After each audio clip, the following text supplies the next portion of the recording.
We all know about Portsmouth's financial plight. They went from a strong Premier League club, winning the FA Cup and competing in Europe, to sliding down the divisions and almost being liquidated. During those hard times, Pompey lost all of their big stars. So let's take a look at a Portsmouth 11 if they had been able to keep all of their best players. In goal it's ASMIR BEGOVIC. Having fled his native Bosnia during the Civil War, Begovic would end up on the south coast as a youth player after spells in Germany and Canada.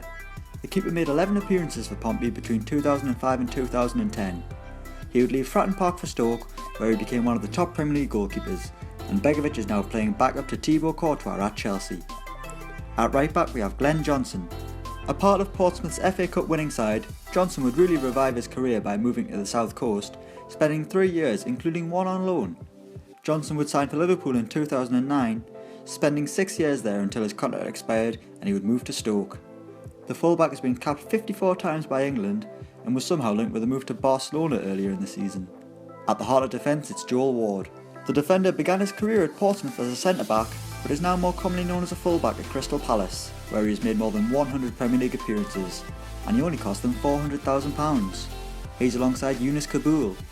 The Frenchman would move to Fratton Park in 2008 from Tottenham, but would return to Spurs after a season and a half whilst Portsmouth endured financial difficulty.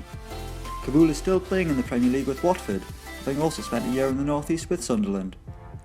At left back we have Mark Wilson.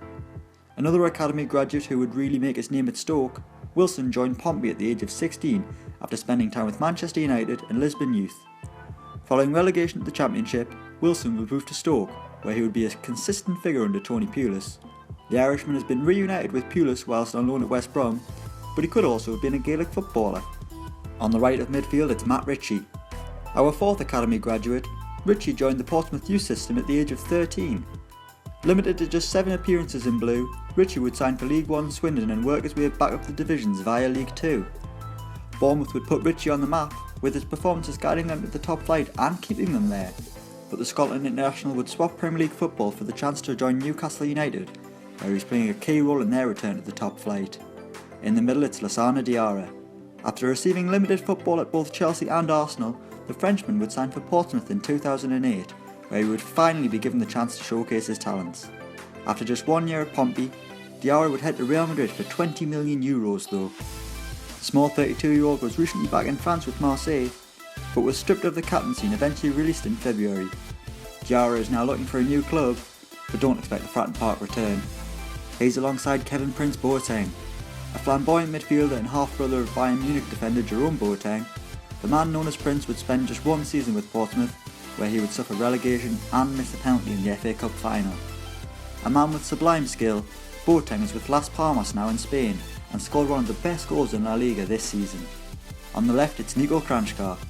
Simply known as Harry Redknapp's best friend, the Croatian has worked with the wheeler dealer at Portsmouth, Tottenham and QPR, and will no doubt continue to work with them in the future, no matter where the pair go. The silky midfielder is currently with Rangers in the SPL, so the standard probably isn't too different to the one Portsmouth are experiencing in League 2. Up front we have JERMAIN DEFOE.